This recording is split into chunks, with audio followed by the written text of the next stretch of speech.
Today at the National Press Club, Minister for Social Services Amanda Rishworth. Along with her state and territory counterparts, she's pledged to end violence against women and children within one generation. Amanda Rishworth with today's National Press Club address.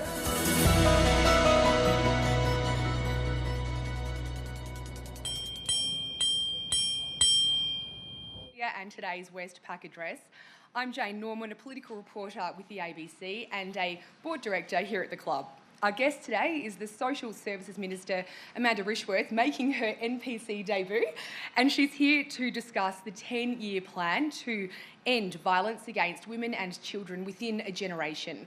It's an ambitious goal to stamp out a national problem which the government says has reached epidemic proportions. Last month's budget allocated $1.7 billion over 6 years to this plan, or just over $280 million a year. Now, you can join this conversation on Twitter. A hashtag is @PressClubAust or hashtag NPC. Please welcome Amanda Rishworth.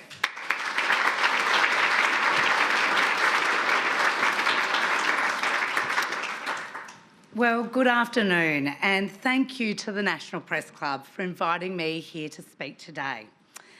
I am very grateful to have a platform like the National Press Club to be able to highlight an issue so important to the lives of all people living in Australia.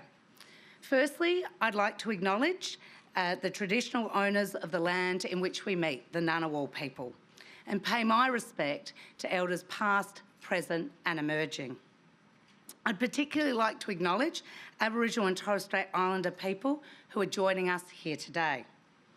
In acknowledging our First Nations Australians, I take this moment to highlight the sobering statistics that confront us. That is, Aboriginal and Torres Strait Islander women are 11 times more likely to be killed due to experiencing family violence than non-Indigenous women. They're also 34 times more likely to be hospitalised because of that violence. These statistics are a national shame and it has to stop. It's just gone 12:30 here in Canberra, where I'm delivering this speech, and already today, police around the nation have dealt with more than 350 family and domestic violence matters. Every week, Australian police, on average, deal with 5,000 domestic violence matters. That's one every 2 minutes. One call, one police contact, one cry out for help, usually from a woman, every 2 minutes. And when this call for help comes, it's critical that our police are equipped with the appropriate training to respond. Sometimes, first responders like police are finding they are not equipped. Now, many in this room and watching at home have heard this shocking statistic before, that one woman dies every 10 days at the hands of her former or current partner. That's one woman, one mother, one sister, one auntie, one friend. Almost every week, one woman's life is taken by a person who profess to love and care for them, usually a man. I had the enormous privilege 2 weeks ago of launching the second ever 10-year national plan to end violence against women and children, along with my state and territory counterparts and my colleagues here today, Katie Gallagher, the Minister for Women, and Justine Elliott, the Assistant Minister for the Prevention of Family Safety. It was a culmination of a lot of work and input from people both in this room and those not able to join us today. I'd also like to acknowledge the work started on this plan by the former government and acknowledge the ongoing work of my department. We had input from victim survivors, advocates, research experts and all state and territory ministers. It is the blueprint of how we will work to address family, domestic and sexual violence over the next 10 years, by addressing the underlying drivers to prevent violence before it occurs, to intervene early and prevent further escalation, to respond appropriately when violence is used, and to support the recovery and healing of victim survivors in ways which put them at the centre. In the plan, we set ourselves an ambitious target to end violence against women and children in 1 generation. The evidence. Now, the 1 generation aspect I'll come back to in a moment, but first I want to address the glaring question that people have inundated with me following the release of the plan. Why women? Aren't men victims of family, domestic and sexual violence too? Well, the answer, of course, is yes, they are. And they must be believed and listened to when they disclose their experiences and be supported to leave violent relationships. Nevertheless, the fact remains that men do not experience family, domestic and sexual violence at the same rates as women. 1 in 4 Australian women have experienced intimate partner violence since the age of 15. 1 in 13 men have experienced the same. 1 in 5 women have experienced sexual violence since the age of 15. For men, this is 1 in 20. The evidence shows that there is a clear gendered nature to family, domestic and sexual violence. 95% of people who have experienced physical or sexual violence name a man as the perpetrator. It is time for us to stop shying away from this reality.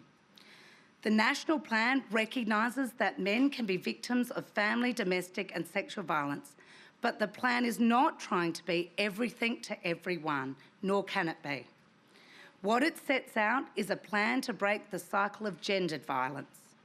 It's for this reason the plan specifically acknowledges that gendered violence is violence perpetrated as a result of entrenched gender roles, gender inequality and rigid masculinity, which could be as simple as men should not cry or women should be more ladylike. The plan acknowledges that violence perpetrated against LGBTIQA+ people is also gendered. It can also manifest, of course, in unique forms, including family of origin violence, the threat of being outed, homophobic rape, transphobia, and forcing members of the community into conversion practices. To be clear, the plan acknowledges that gender-based violence is rooted in gender inequality and the unequal power relations, particularly those that view women and girls as subordinate to men. It's everyone's business to address the gender dimensions that drive family, domestic and sexual violence.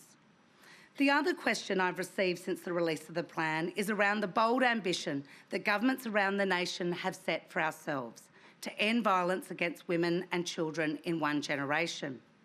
Many asked, what is your yardstick for 1 generation? Could we name a date? To set the record straight here today, our goal to end violence against women and children in 1 generation means that we don't want children born today and our children's children to be having to deal with the same issues and rates of prevalence. This is a significant line in the sand. All states and territories are united and are pulling in the same direction on this. In other areas of community safety, we have a focus on elimination. When we talk about road crashes, we don't concede that it is acceptable for there to be any fatalities or injuries.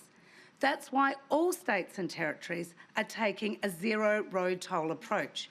We accept this and we want to end it.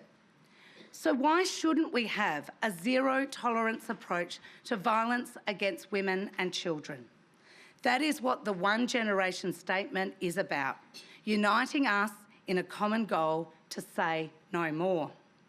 Now, I acknowledge it's ambitious and I acknowledge that this will take a lot of effort, but violence against women and children must not be acceptable or inevitable. Now, I want to be clear, shifting community attitudes and reducing prevalence of violence will take more than just this 10-year plan. It will take a generation of change to see a sizable shift in some places, but I am confident that significant progress can be made. We must ensure that we're making the right investments now across the board, not just in response, but in prevention, in early intervention, and in healing and recovery. The first national plan released by former Prime Minister Julia Gillard was an important step.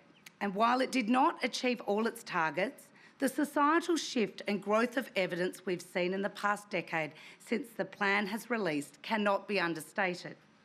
What it did was build the national architecture to develop the evidence base and start an important dialogue. This new national plan builds on what we've already learned and, importantly, has been shaped by the advocacy and hard work of victim survivors, advocates, frontline sector workers and others for years who have campaigned relentlessly for change. I would like to take this opportunity to acknowledge Diane Newton from Hallett Cove. She is watching at home in South Australia. It was Diane who many years ago really influenced my understanding of the power of consistent advocacy and raising the voices of victim survivors to effect change. Now, in addition to our one generation target, one of our other focus areas in the latest national plan is perpetrator accountability. And what I mean is actually making sure that those who choose to use gender-based violence are held accountable for their actions. The responsibility to stop using violence belongs to the person using it. Our response cannot be, though, just to lock them up and throw away the key. We need more nuanced approaches, including through prevention and early intervention. Accountability, in part, is ensuring victim survivors are never being held responsible for calling out the violence they face. It's ending the rhetoric of why didn't she just leave and shifting it to why is he choosing to act this way. It's an improved community understanding and social expectation that we all call out sexist language and sexist behaviour wherever it happens. Think about it and challenge yourself to answer honestly. If your work colleague was in a relationship where he was treating his partner disrespectfully and you witnessed it, would you speak up? Would you call him out or support him to change his behaviour? We need a total societal attitude shift to help meet the goal of ending violence against women and children. And of course, the media has a crucial role to play here. Our responses to family and domestic violence must include appropriate legal and punitive responses that keep victim survivors safe. It should also incorporate other responses and approaches which support a perpetrator who has chosen to take responsibility for their behaviour and facilitate change. Recently, I had the privilege of speaking with former Sex Discrimination Commissioner Elizabeth Broderick. She has made enormous strides for gender equality in our nation. As part of her work with the Champions of Change Coalition, she has looked at innovative ways to change perpetrator behaviour and keep women safe. One example of this is a policy implemented by Rio Tinto, which not only addresses how best to support employee perpetrators, but also keeps the safety of victim survivors at the centre of responses. Rio Tinto pays for accommodation for perpetrators in order to give them a place to seek intervention for their behaviour, while keeping their family members safe in their home. Too often, we see victim survivors forced to flee their homes for safety. The company also offers paid leave arrangements for perpetrators to attend an assessment session for an accredited behaviour change program. It is organisational-led policy like this that will help achieve our goal of ending gendered violence within a generation. Now, people who choose to use violence need to be called out. They need to know that their community will not accept their behaviour, and if willing to take responsibility and change, they need to be supported to get help and stop their cycle of abuse. This example grapples with an important question, which is how do we support women to stay safely in their homes and communities and are not the ones forced to leave? And while we grapple with this solution to these questions, we also need action now. We know that if a woman has a safe place to go to take her children, she's more likely to take the steps to leave a violent relationship. Consultations to inform the national plan highlighted access to appropriate emergency accommodation is more difficult for women and children who are First Nations, from culturally and linguistically diverse backgrounds, or who live with disability.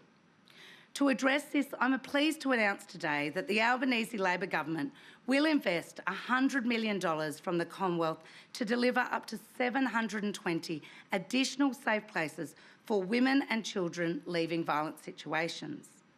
What's really important about this investment is that for the first time, we are prioritising funding that will give specific consideration to the needs of those women I've just mentioned.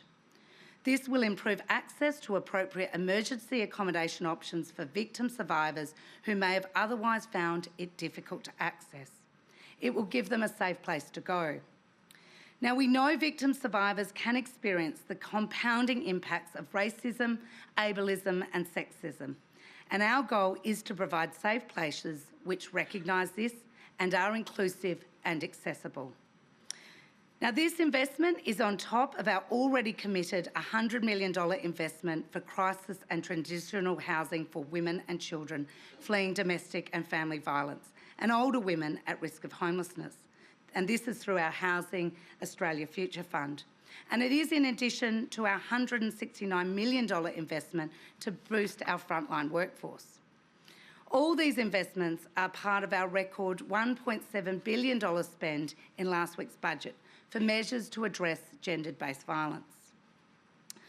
Now, the National Plan highlights the role that the wider community can play in ending gender-based violence. An area I think we can make great strides in is through the intersection between workplaces and domestic violence. As a union organiser for the SDA in Adelaide in the early 2000s, I will never forget the moment when this hit home for me. It was 11:15 a.m. on a Wednesday in November 2004, when 61-year-old Carol Shea was shot dead by her estranged husband as she worked in the handbag and shoe section of the Myer department store in Adelaide's Rundle Mall. Carol's tragic death impacted the whole workplace, along with her family and friends and community. And it's a clear reminder that domestic and family violence doesn't just happen in the home. It ripples through all areas of our lives, including our workplaces. There is a very important role workplaces have in ending violence against women and children. They can be uniquely situated to, of course, provide a safe working environment, free of sexual harassment and sexual violence, and to contribute to the prevention of domestic and family violence.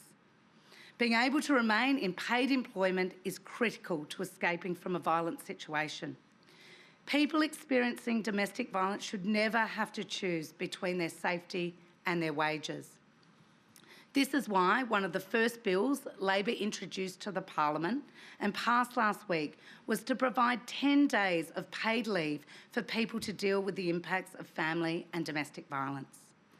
More than 11 million employees will be eligible for this entitlement, whether they ever need to use it or not. The protection will be there. Now, some businesses like Telstra, NAB, Virgin Australia were already supporting their employees in this way before it was a legislative requirement. The influence of business to make impact extends though beyond employees. They can also support their customers, their suppliers, their contractors. I know a number of our large telco providers are working towards having 100% of their staff trained in DV awareness. Some have implemented solutions to assist victim survivors in regaining independence in situations where their accounts, like their phone service, are tied up with their perpetrator as the account holder. Now, the new national plan is based on the emerging evidence that includes a new focus on healing and recovery for victim survivors. When victim survivors are not supported to recover, they are at higher risk of being subjected to continued harm, experiencing poorer health and wellbeing outcomes. A victim survivor's journey and recovery is about dealing with trauma, healing from the physical and mental impacts of the violence they've experienced, rebuilding aspects of their lives which may include returning to the workplace and community, and obtaining financial independence and economic security. This is where we all have an obligation to victim survivors to create a society in which this can be achieved, and why we've made recovery and healing an essential component of the National Plan. Now, the voices of First Nations people have been critical to informing this National Plan.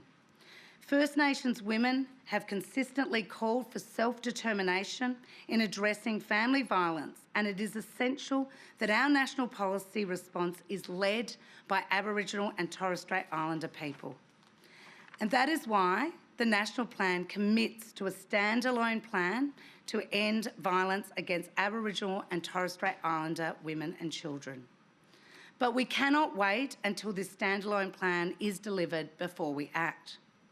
The National Plan includes closing the gap as one of the 6 cross-cutting principles that will guide our effort and investment over the next 10 years. It recognises that violence against Aboriginal and Torres Strait Islander women is not just an Aboriginal and Torres Strait Islander problem. We must work with First Nations people to overcome inequality and recognise and address the continuing trauma and systemic discrimination that they face. Since becoming the Minister for Social Services, I've heard directly from victim survivors and frontline staff about the impact that family, domestic and sexual violence has had on their lives. In one community, I heard about the generational cycle of violence. At a women's shelter, I was told how men had been able to bypass the security measures that had been put in place to protect women and children seeking refuge. This was because those men had once been boys, taken to this women's shelter by their mothers when they had left a violent situation. This is where we must break the cycle and end the endemic rates of violence we now see for the next generation. Supporting children and young people who are victim survivors and addressing the impacts of developmental trauma is key. Without recognising that children and young people are victim survivors in their own right, we can't put in place the appropriate measures that will help us achieve behavioural change and end this generational cycle. Now, sexual violence has also been elevated in this plan due to the gendered nature of perpetration. Sexual violence and other forms of gender-based violence, as I've already said, are driven by gender inequality and unequal distribution of power.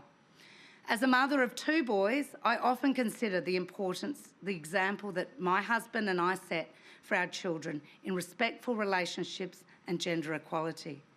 Men can have such an important role to play in challenging the views that condone gender inequality. The evidence tells us that when children have exposure to positive, healthy, female and male role models, the benefits have positive intergenerational impact. Men have the opportunity to influence change, role model positive behaviours and champion an equal society that does not tolerate violence, abuse, discrimination or the harassment of women. Now, it's important when addressing the levels of gendered violence, we acknowledge that with a greater focus on public awareness, reports of prevalence may go up because individuals will feel more supported to come forward and seek help. We need to be prepared to see this in the data. Sexual violence in particular, we know, is underreported. But if we don't collect the data, we don't know where and how the violence is occurring, where it is prevalent. As the reports of prevalence of violence and abuse may increase, it will be challenging at times to determine, based just on this data, how much progress is being made. Relying on prevalence data alone may not, in the short term, give us the most accurate measure of progress. So how will we measure success over the next 10 years? Success will be fewer people, overwhelmingly men, choosing to use violence against women and children. Success will be fewer people holding harmful attitudes about the use of gender-based violence. This may include attitudes that mistrust women's reports, objectify women and disregard consent. It may also include attitudes that minimise violence and shift blame from perpetrators to victim survivors. Success is a community-wide intention to intervene when witnessing violence and disrespect of women. We want an increase in the proportion of Australians who know where and how victim survivors can access support. Success is ensuring that when victim survivors do need support, that it is timely and accessible. Success is a reduction in the number of perpetrators who breach court orders. It is also an increase in the proportion of perpetrators who are held accountable for their actions through the justice system. It is important that there is equal access to support and justice right across Australia, including women living in rural and remote Australia. Significant work must be done now to collect data on these indicators of success to ensure that we're making progress. For example, we need to measure more than intimate partner violence. For too long, our understanding of domestic, family and sexual violence has been viewed through the narrow lens of intimate partner relationships. Our understanding has grown, and as such, our measurement tools need to be fit for purpose. We need to continue to monitor community attitudes to ensure we're making progress. We need to better understand the experiences of certain communities, such as the LGBTIQA+ community, First Nations people and women and children with disability, so we can tailor responses to meet their specific needs. We need to know more about how and why victim survivors access support and what their experiences are when they access support so we can continuously improve services. We need unified data across all states and territories because domestic, family and sexual violence occurs nationally. It does not stop at state and territory borders. Now, this will require significant cooperation and trust between states, territories and the Commonwealth. But I am heartened by the collaboration on the national plan with the states and territories, and I know that we're all pulling in the same direction on these issues. To ensure we develop evidence-based solutions, we need a national research project on perpetrator behaviour. Too often, the evidence collected focuses on victim survivors and not on those who choose to use violence, which is the problem we must address. This has been a clear message that I've heard personally from victim survivors. To ensure that we're measuring progress in all 4 domains, the national plan will be supported by an outcomes framework, which will track, monitor and report change over the life of the plan.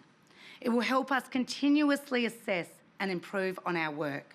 It will also help us respond to new and emerging areas of need. There is still more data and evidence development work to be done, but there is plenty we can start monitoring now to keep us on track for our goal. We will also continue with our 2 concurrent action plans. These will underpin the national plan and will step out tangible actions. One of these will be our Aboriginal and Torres Strait Islander Action Plan, which is currently being designed in partnership with Aboriginal and Torres Strait Islander Advisory Council members. Now, a few days ago, Australia's first ever Domestic, Family and Sexual Violence Commissioner, Michaela Cronin, who's here today, commenced her 5-year appointment in this role. She will have a big task of working with government and the wider community to hold us all accountable for the progress of this plan. But I do want to end today by highlighting the words of those who matter most in all of this, and that is the women and children who have experienced family, domestic and sexual violence, and all victim survivors of gender-based violence. In the National Plan on page 8, the words of victim survivors are printed for all to read. They are powerful and should be heard. Your contributions to the National Plan will help towards ending our goal, to achieving our goal in ending violence against women and children in 1 generation. And to this, we all say thank you. Now to your words. It's everyone's responsibility to end the perpetration of violence against women and children and all victims of gendered violence. Stand with us. Do not look away when we show you our pain. See what is happening all around you every day, from the sexist comment or the homophobic joke to the excuse that boys will be boys. Discard the intuition that just because you know someone, they couldn't possibly hurt or abuse another. The people who use violence and abuse against their families, partners, children, colleagues, friends or dates are people you already know. People you like, people you love. We should not have to die to get your attention. These are powerful words and this is everyone's business. Thank you and I look forward to taking your questions.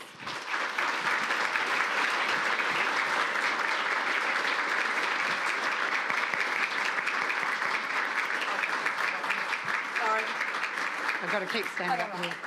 Minister, thank you so much for your address. And yes, sorry, if you can stay turn to answer the questions, that would be wonderful. I wanted to ask you for a bit more detail about this standalone plan being developed for First Nations communities. I guess given what we've seen in the past fortnight, the tragic death of Cassius Turvey, the National Day of Mourning we've had, the Four Corners investigation into the disappearance and murder of Aboriginal and Torres Strait Islander women, is there a sense of urgency within the government to get this plan, I suppose, formed and released? And what is the timeframe for the government to release this important piece of work? Thank you for that question, Jane. It is absolutely the case, as I mentioned in those statistics, that Aboriginal and Torres Strait Islander women and children are facing much higher rates of domestic, family and sexual violence. So it is with a sense of urgency that we are working with the Aboriginal and Torres Strait Islander Advisory Committee to actually deliver in partnership tangible actions that we can take. In saying that, though, we're not just waiting for that action plan. I've already visited Alice Springs, where in that community I've talked with local community groups about what investment needs to be made, and we have announced money for family and domestic violence services in that community. In addition, in the budget, I'm really pleased to announce today that in the most recent budget, we have committed to establishing a centre for excellence in child and family safety for Aboriginal and Torres Strait Islander people. And that is really important. It will be co-designed, though, with Aboriginal and Torres Strait Islander people. The message I get clearly is that action does need to be taken, but it actually needs to be taken in partnership with Aboriginal and Torres Strait Islander people. So that is what I'm critically committed to doing, and the government's committed to doing. So I think this is a sense of urgency we have. We are not just waiting for the action plan. We've already announced some measures, but we do need to do this in partnership with Aboriginal and Torres Strait Islander people, because the message from them is some of the unique experiences they have, which does go to systemic discrimination. It does go to racism, that we need to address those issues as well. Would it be something that you'd be hoping might be ready in time for the May budget next year, considering these plans do obviously come with funding attached? We will be working very hard. We will be getting agreement between states and territories, and one of the good aspects of this plan is working with states and territories to make sure our investment is coordinated. But I can tell you we are working with a sense of urgency to get this work done, and we all know, I think, it needs to be done. But I did want to reiterate, while this work needs to be led by Aboriginal and Torres Strait Islander people, it is not just an Aboriginal and Torres Strait Islander problem. We all need to work together, and I look forward to working with my state and territory colleagues on that. All right, our first question today is Julie Hare from the Financial Review. Thank you so much for your speech. Domestic violence is obviously a huge national issue, but I'd like to take you to the NDIS, if I may. The NDIS has a target to lift employment among participants to 30% by June next year. What is the figure now, and do you concede that the target will be missed? Well, 37% of participants have a work goal in their plan. There's two elements to your question. There's one about getting a work goal in the plan of the NDIS, and then there is a goal about ensuring people with a disability feel like employment is something that they can aspire to. And right now, at the same time we're having this speech in Canberra, we've got a forum on the Australian Disability Strategy where people with disability are talking about some of the solutions that need to be put in place to ensure that employment and the option of employment, if people with a disability choose to do that, is achieved.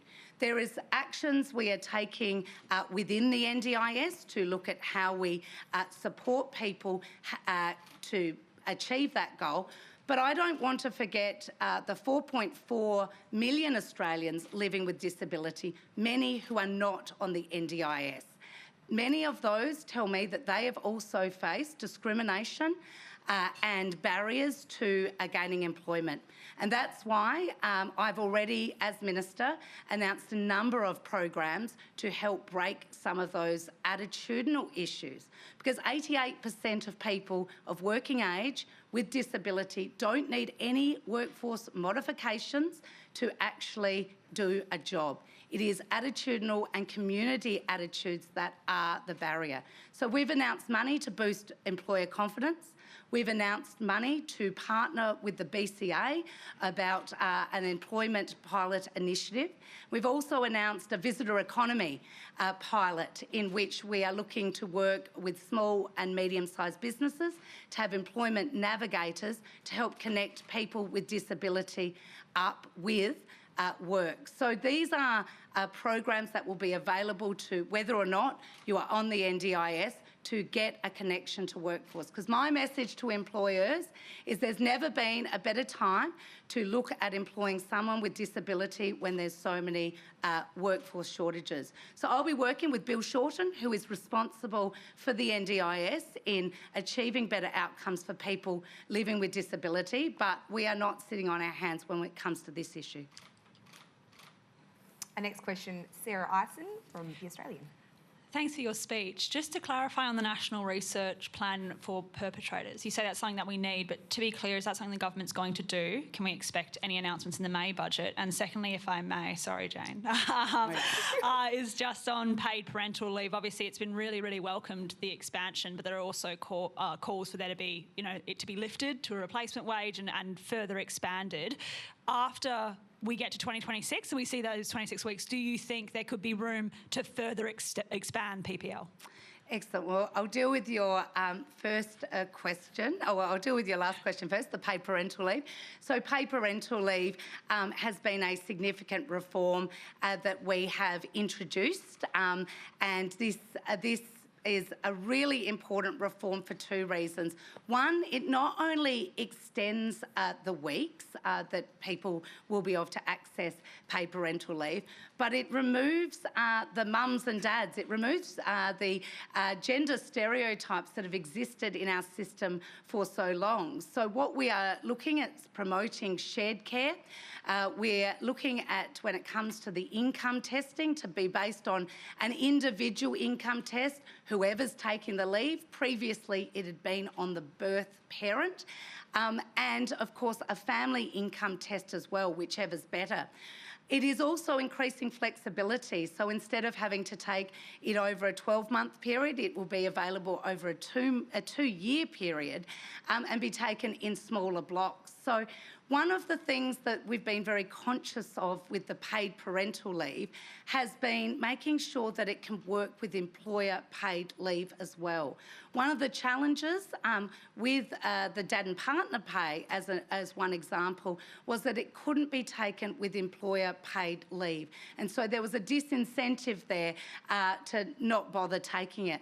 So we're looking at all these different issues. We are making some reforms now, but we've also got the Women's Economic Equality Task Force looking at how we break up that shared care and what are some of the legislative requirements going forward. But this is a big reform. It's a significant reform, and I'm really proud that this was one of the first things we did in our budget. Now, the second question.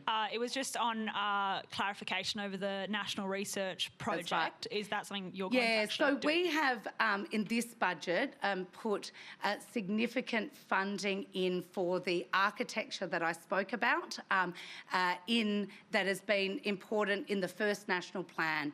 And that includes funding for Our Watch and ANROS. These are important research institutes that have been funded and have been given, in this budget, the stability of funding over a 5-year period. So this is really important to continue to do our work. There's been a lot of discussion about what that work will be, and I will continue to have those discussions. But there is a clear I think, consensus building that perpetrator behaviour is something that we do need to better understand and better research. Can I just ask, you think parental leave could be over 26 weeks at some point, beyond 2026? I know that's the goal. Look, I've got the Finance Minister here and she'd hate for me to make any commitments past 2026, but this is a big investment. I don't think we can underestimate the role that this will play in supporting new mums and dads. It is a really significant investment, but one that is more than just an investment for families. It is about gender equality. It is about ensuring that women and mums and dads get the opportunity to spend time with their children and share the care, which is really important when we're talking about breaking down rigid stereotypes. Thank you. Our next question is Lisa Vicentin from the Sydney Morning Herald and The Age. Hi, Minister. Thank you for your speech. Can I take you to another issue in your portfolio, and that is gambling regulation?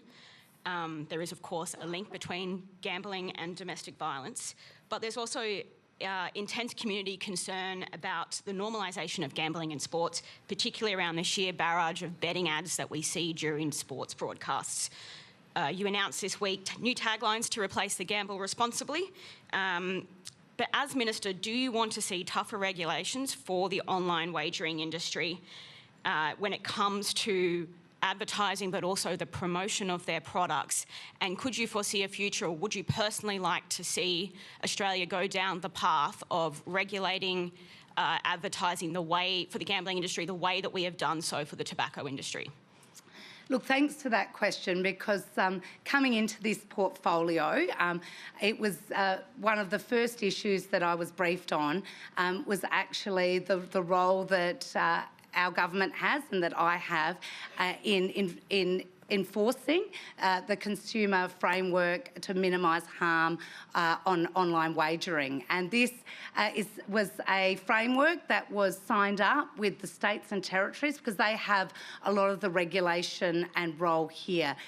So since coming into this portfolio, we've introduced the activity statements, which is an email that people get monthly and a record people get monthly, highlighting their wins and losses. The second thing we've done is work towards the exclusion register, the bet stop, which will be hopefully in place at the end of November, which is about an exclusion register for online wagering. And indeed the new taglines that I must say have been deeply embedded in research, deeply embedded in consultation with those affected to minimise gambling harm. So in terms of where we go next after we've implemented the consumer framework, which I think goes to your question, where do we go next? Well, once the last steps of the consumer framework are established, I am keen to meet with my state and territory colleagues to talk about what are the next steps to minimise harm. What I want it to be done is grounded in good evidence and good research. My background, I was a psychologist before I was in Parliament, so evidence-based research, behavioural-based research is really important to me.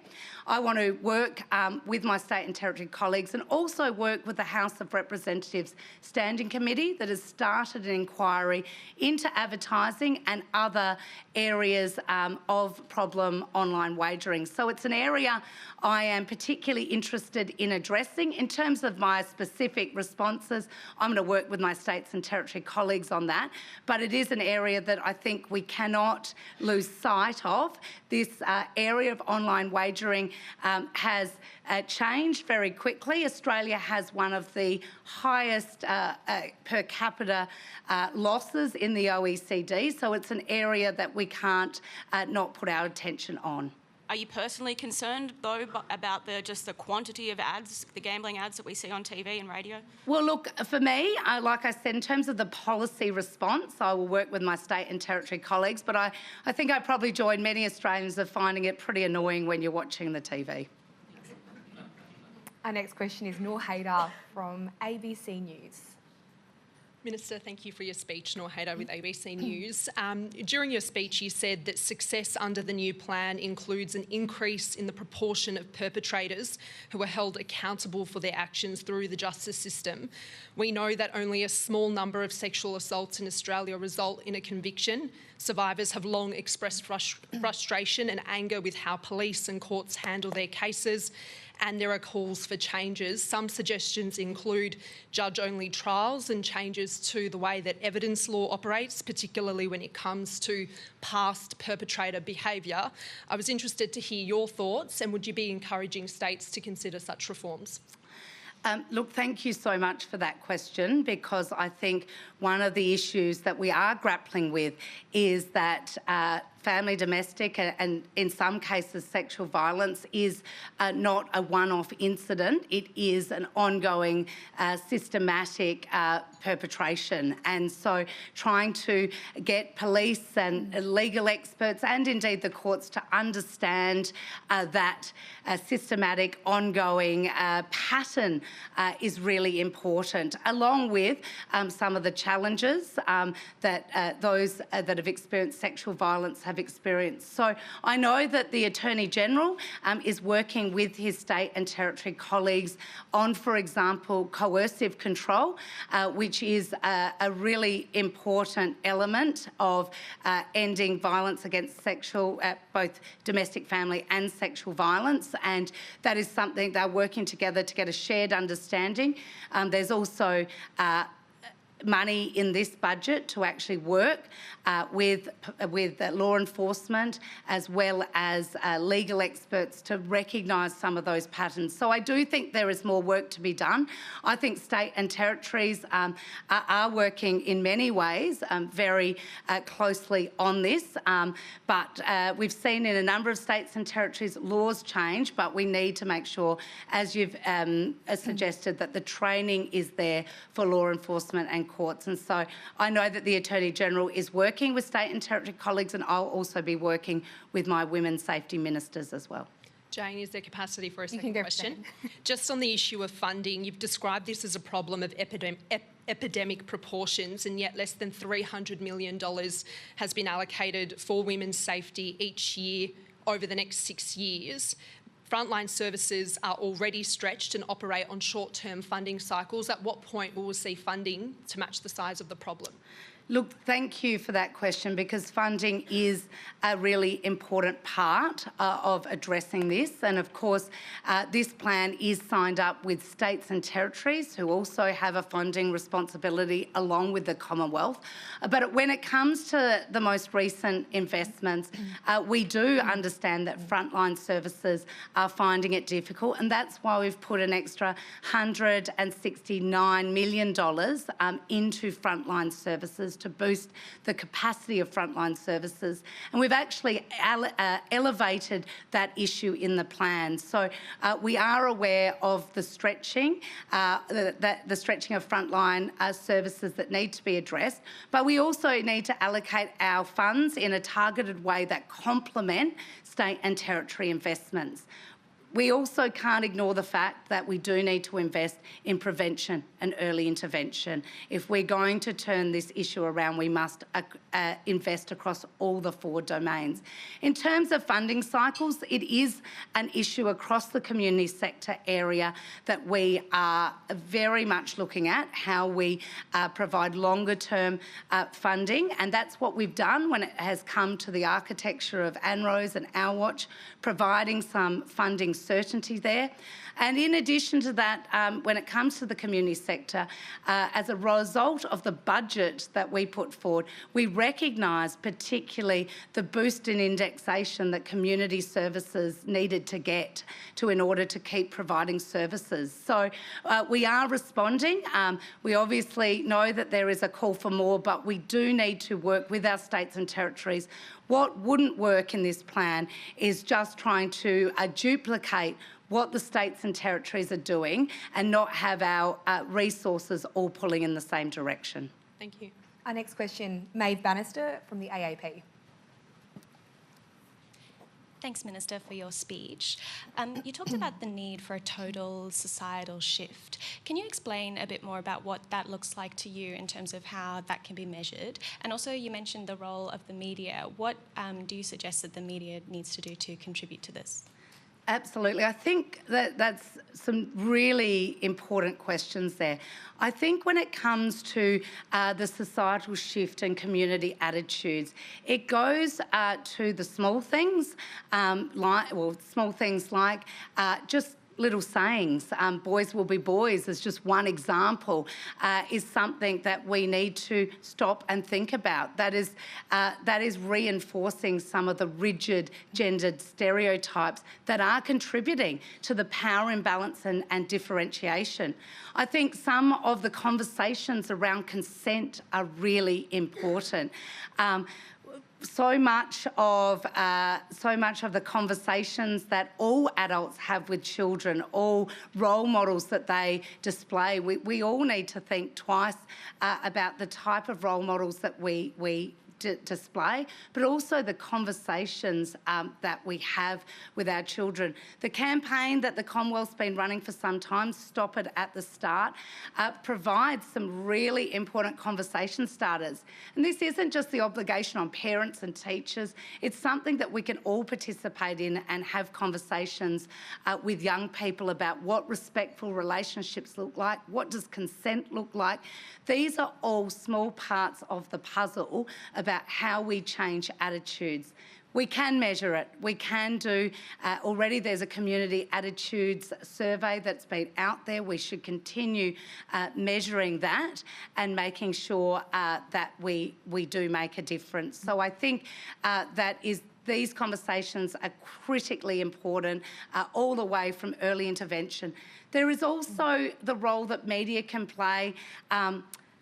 How often do we hear the question, perhaps on Talkback, that says, why didn't she just leave? The victim survivor blaming element, or perhaps the excuse about why someone perpetrated violence against a woman. We really need to be careful about our language, because when victim survivors talk about seeing perhaps their case in the media, it can re-traumatise them. So while I'm all for free speech of the media, there also comes with platforms a responsibility. And it starts with, I think, that first question, is are we blaming or questioning the victim survivor? And are we, in the language we use in the media and in our conversation, holding the perpetrator to account? Thank you. Our next question is Amy Ramikis from The Guardian. Thank you. Given the very well documented role poverty plays in violence, what moral justification is there for not raising the job seeker rate or the associated social services payments in this last budget?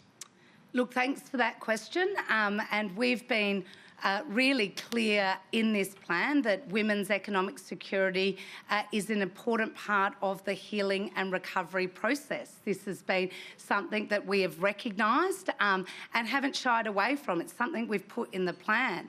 Of course, we can't fix everything immediately, and so what we have been doing is taking steps through the Women's Economic Equality Task Force to look at the whole broad range of issues that affect women's economic security. So this plan cannot be seen in isolation to the work that is being done there, but we have a significant budget problem.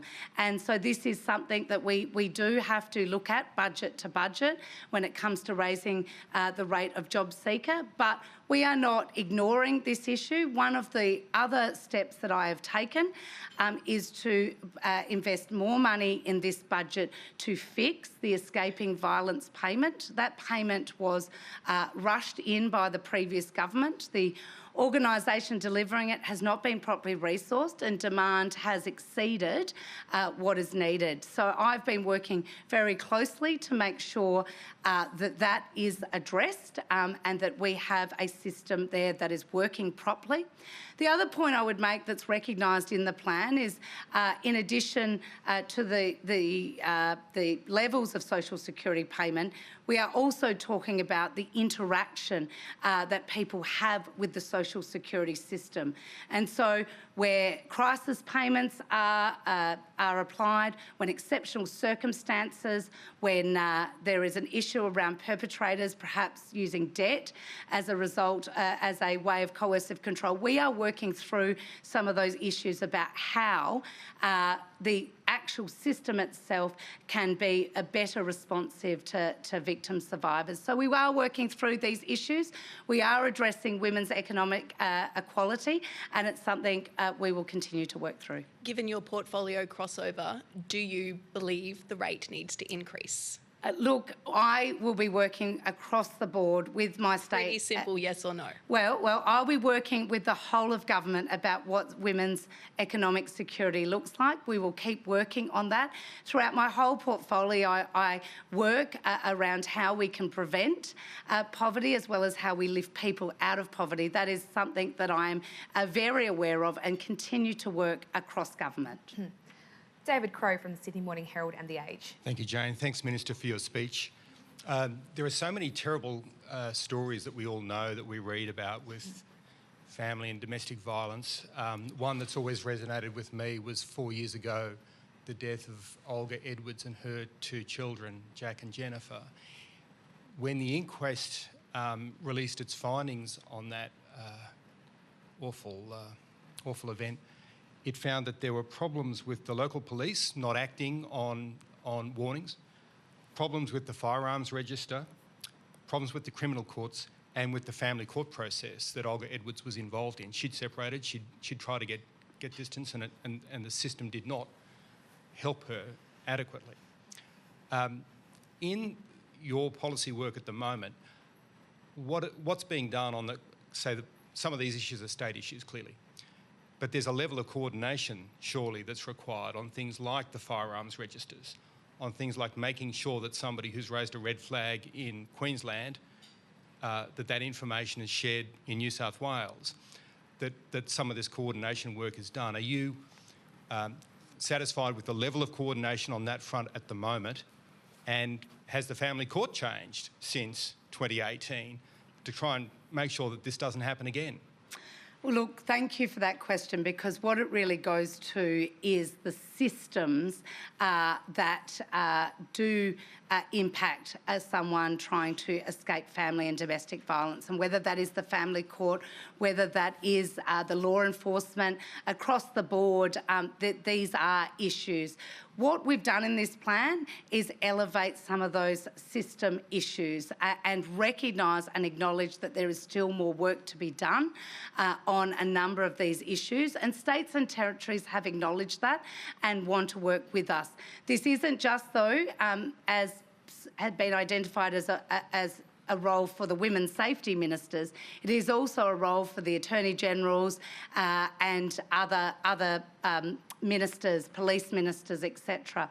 We have been, I know that the Attorney Generals have been working on a more coordinated approach, for example, to coercive control, to get a better understanding that coercive control is not just the one-off incident of violence. This is one of the challenges in this space, is that often law enforcement courts see that one-off incident and don't look at the systematic pattern of behaviour.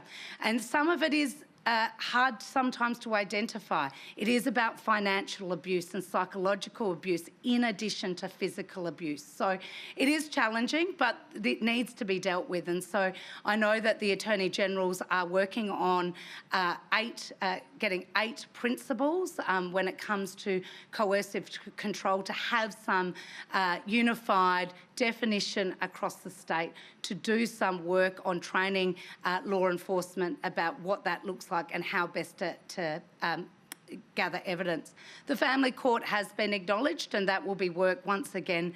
I know that the Attorney General is doing and is looking at systems. And as I mentioned, the interaction with Services Australia and the social security system. All these systems have a role. We've acknowledged the role that they can have in barriers to seeking help, but also how we can reform them to actually make them a much smoother path for people. So I believe all of this work across states and territories are ongoing.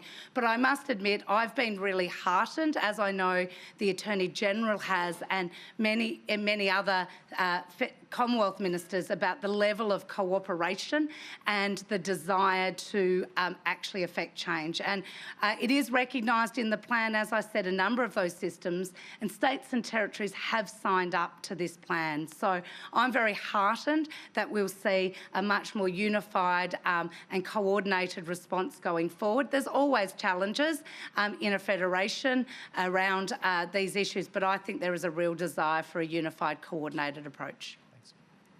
And Sarah Tomaska from SBS. Sarah Tomevska from SBS World News. Thank you for your speech. I know you spoke about the importance of First Nations voices in informing this plan, quite rightly so. My question relates to women from culturally diverse backgrounds. We saw a study by Monash University earlier this year find up to a third of migrant and refugee women experience domestic violence. I'm just curious about what specific measures there are in this plan to reach those women who also face quite challenging and specific barriers to accessing support. Look, that is a really important question, because the plan does recognise some of the unique and circumstances that act as barriers for those from culturally and linguistically diverse backgrounds. And so there is discussion in the plan about how we can overcome some of those barriers. And with the Safe Places announcement that I've just made, as I said, there will be a focus on those groups or people, individuals that have a greater risk because of some of the, whether it is racism and ableism, or some of the other discrimination that they do face. So this is a challenge. We need to be culturally aware. We need to make sure our services are fit for purpose to respond to some of the issues that you face, that people from cultural and linguistically diverse face, and it is something that does run in the plan, and we will continue to be focusing on. Will that include community outreach in languages, specific languages? Oh, look, absolutely ensuring that language isn't a barrier is recognised in this plan. So certainly as we move forward on this plan, looking at how we ensure that language and having English as a second language is not a barrier to accessing help is absolutely something that is recognised and will be addressed as we roll out the plan. Okay, our final question today, Nick Stewart from the Canberra Times. Thanks. You've talked about the linkage between gambling and domestic violence. Can I give you odds of 2 to 1, though, that you're not going to change the advertising regulations in this period of Parliament? Well, look, as I said, I'm working with my states and territory colleagues about how to minimise gambling. The House of Representatives, or gambling harm, I have to say, there's a lot of people who enjoy the odd punt from time to time, but of course where it becomes a problem is when that interferes with people's financial security and indeed the quality of their life. And that is something that I'm very much focused on. The House of Representatives is doing an inquiry that is very broad-ranging, more than just advertising. It goes across a whole range of ways that, to look at how children might be enticed and how we might address those. So I'm going to wait for that inquiry and see the outcomes. So that's a no? Look, as I said, I'll be working with my states and territory colleagues about what comes next. We are finishing off, and I've seen it as a priority to finish off the last steps in the consumer framework to minimise gambling harm. I'm very committed, and I know many state and territory colleagues are committed to start having a discussion about what comes next. All right, and with that, Minister, thank you for your address today. Please accept our gift of membership to the National Press Club following your big debut, and please join me in welcoming and thanking Amanda Rishworth.